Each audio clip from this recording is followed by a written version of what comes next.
तो यहाँ से हम सेक्शन नंबर 1 शुरू कर रहे हैं और फिर जो उसका पैटर्न है हम पूरा फॉलो करेंगे। हम उसकी डिफिनीशन पढ़ेंगे, उसका इलस्ट्रेशन पढ़ेंगे, उसका एक्सप्लेनेशन पढ़ेंगे और अगर उसमें जो है एक्सेप्शन होगा तो वो भी पढ़ेंगे एग्जाम्पल के साथ। और हर सेक्शन के एंड में मैं आप लोगों को जजमेंट्स बताऊंगा कि ये इंपॉर्टेंट जजमेंट्स हैं, ये आपको पढ़नी चाहिए। आप उन बातों को भी ध्यान में रख के उन जजमेंट्स को आप खोजिएगा, नहीं खोजिएगा तो कमेंट कीजिएगा, हम आपको वो जजमेंट प्रोवाइड कराएंगे। ओके, सो सेक्शन नंबर 1 से हम स्टार्ट करते हैं, जो कि है title and extent of operation of the code, जिसका डिफिनीशन है this act shall be called the Indian penal code and shall extend to the whole of India. तो जिसका मतलब ये है कि ये कोड जो है उसको हम इंडियन पीनल कोड कहेंगे और वो पूरे भारत में उसका एक्सटेंट है। लेकिन जो पूरे भारत की बात है ये 31 अक्टूबर 2019 के पहले नहीं थी। उसके बाद अमेंडमेंट कराया गया और 370 भी हटाया गया और उसके बाद से इसको पूरे इंडिया में लागू किया गया। पहले ये जम्मू कश्मीर के जो एरिया हैं उनमें अप्लाई नहीं होता था। चलिए, इसके बाद आता है सेक्शन नंबर 2, जो कि है punishment of offences committed within India. इसकी डिफिनीशन होगी every person shall be liable to punishment under this code and not otherwise for every act or omission contrary to the provisions thereof, of which he shall be guilty within India।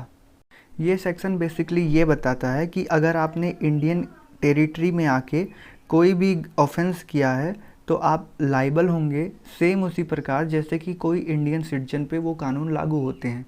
तो कोई भी हो, कोई भी आके India में crime करे वो लाइबल होगा, उस पर वही कोड लगेंगे, आईपीसी की वही धाराएं लगेंगी जो किसी और पे लगेंगी, जो भी इंडियन टेरिटरी में इंडिया का जितना भी एक्सटेंट है, टेरिटरी है, उसके अंदर ऑफेंस करता है। तो चलिए फिर बढ़ते हैं सेक्शन नंबर 3 की तरफ, जो कि बताता है punishment of offences committed beyond but which by law may be tired with in India. जो कि बताता है, जिसका डिफिनीशन है any person liable by any law to be tried for an offence committed beyond India shall be dealt with according to the provisions of the code for any act committed beyond India in the same manner as if such act has been committed with India। इसका simple meaning ये है कि अगर आप Indian हैं या फिर कोई ऐसा क्राइम आप बाहर के देशों में जाके करते हैं तो आप भी लाइबल होंगे, सेम कोड आप पे अप्लाई होगा। और ये भी बताया गया कि अगर कोई फॉरेनर आके इंडिया में कोई क्राइम करता है, ये तो सेक्शन 2 में ही बताया गया है कि अगर कोई भी आके इंडियन टेरिटरी में कुछ गलत काम करता है तो वो लाइबल होगा।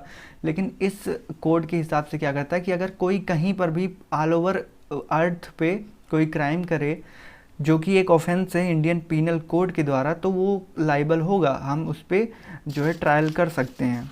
यही है सेक्शन नंबर 3 में। चलिए बढ़ते हैं सेक्शन नंबर 4 पे, जो कि है extension of code to extra territorial offences, जिसका डिफिनीशन है the provisions of this code apply also to any offences committed by. यहाँ पे 3 पॉइंट दिए हैं, ये तीनों पॉइंट बहुत ही ज़्यादा इंपॉर्टेंट बन जाते हैं क्योंकि यही जो अभी तक हमने जितने भी सेक्शंस पढ़े उन सब का जान लीजिए सार है इस जो तीनों पॉइंट्स में। पहला पॉइंट क्या कहता है, any citizen of India in any place without and beyond India. मतलब कि अगर आप इंडियन सिटीजन हैं और इंडिया से बाहर जाके कोई भी क्राइम करते हैं तो आप सेम ऑफेंस में आएंगे, जो कि आईपीसी में दिया हुआ है। दूसरा पॉइंट क्या कहता है, any person on any ship और aircraft registered in India wherever it may be. तो अगर इंडिया में कोई भी जो है एयरक्राफ्ट हो गया, कोई वेसल हो गया या कोई शिप हो गया, वो इंडिया के नाम पे रजिस्टर्ड है या किसी इंडियन के नाम पे रजिस्टर्ड है, इंडियन टेरिटरी में वो चलती है, तो अगर उसमें भी आप कोई क्राइम करते हैं तो वो यही माना जाएगा। जैसे इसमें क्या दिया है कि इंडिया में, इंडियन लैंड पे ना, लेकिन अब आप इंडियन टेरिटरी जो कि एयर में है वहाँ पे जाके आप ऑफेंस करते हैं, फिर आप कहें कि नहीं मैं तो टेरिटरी पे था ही नहीं, मैं तो आसमान में था, ऐसा नहीं माना जाएगा। अगर वो इंडिया के नाम पे या किसी इंडियन के नाम पे रजिस्टर्ड होगा, बिल्कुल आप ऑफेंस किया है आपने और आप उसके जो है गुनहगार हैं। फिर तीसरा पॉइंट क्या आता है, any person in any place without and beyond India committing offence targeting a computer resource located in India. तो अगर आप पूरे अर्थ पे कहीं भी किसी भी देश में बैठे हैं और इंडियन किसी कंप्यूटर को आप टारगेट कर रहे हैं, उसको हैक कर रहे हैं, रिसोर्स लेने की कोशिश कर रहे हैं, तो आप जो है ऑफेंस कर रहे हैं, आप जो है आप पे ट्रायल होगा। ठीक है, अब इसके कुछ एक्सप्लेनेशन भी हैं, आइए उनको जान लेते हैं। तो एक्सप्लेनेशन कैसे हैं? In this section the word offence include every act committed outside India which if committed in India should be punishable under this code। ये बहुत अच्छी बात लिखी है, आपको जाननी चाहिए कि ऑफेंस का मतलब क्या होता है कि अगर कोई चीज़ इंडिया में क्राइम है, पनिशेबल है, तो वो इंडिया के बाहर भी पनिशेबल मानी जाएगी अगर उसको आपने ये जो ऊपर 3 पॉइंट मैंने पढ़ा है उन हिसाब से आता है तो वो पनिशेबल है। फिर बी पॉइंट क्या है? The expression computer resources shall have the meaning assigned to it in clause K of subsection 1 or subsection 2 of the Information Technology Act 2000। इसका इलस्ट्रेशन बहुत ज़रूरी है, आप लोग जान लीजिए। A person who is a citizen of India commits a murder in Uganda, he can be tried and convicted murder in any place in India in which he may be found. Okay, चलिए बढ़ते हैं section number 5 की तरफ, जो कि कहता है certain law not be affected by this act, जिसका डिफिनीसन है nothing in this act shall affect the provisions of any act for punishing mutiny and desertion of officers, soldiers, sailors और airmen in the service of the government of India और the provisions of any special और local laws.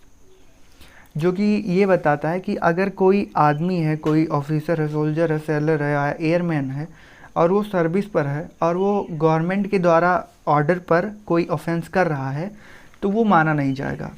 ठीक है, उसके ऊपर जो है government है वो देखेगी कि इन्होंने ऑर्डर से किया है या किसी और पर्पस से किया है, उसके बाद फिर उन पर ट्रायल होगा। जो ये तीनों सेक्शंस, चारों सेक्शंस हमने पढ़े हैं वो उन पे लागू नहीं होंगे, उनके लिए कुछ स्पेशल जो कानून हैं वो बनाए गए होंगे जिनके अंडर वो आएंगे और उन पे उस हिसाब से ट्रायल होगा अगर वो गिल्टी पाए जाएंगे तो। ओके, तो ये चैप्टर जो है यहीं पर ख़त्म होता है और नेक्स्ट चैप्टर जो हमारा होगा वो होगा जर्नल एक्सप्लेनेशन, जिसमें हम फर्दर जो सेक्शंस होंगे सेक्शन 6 से और जितने भी सेक्शंस होंगे उनको हम डिटेल स्टडी करेंगे। तब तक के लिए ये लेक्चर आप देखिए, इसको रिवाइज कीजिए और इसका नोट्स ज़रूर बनाइए। लेक्चर्स को शेयर कीजिए अपने दोस्तों को भी, उनको बताइए कि जो है आईपीसी का एक चैप्टर शुरू हो रहा है, एक पूरा लेक्चर होगा जिसमें हम डिटेल स्टडी करेंगे। चलिए, धन्यवाद।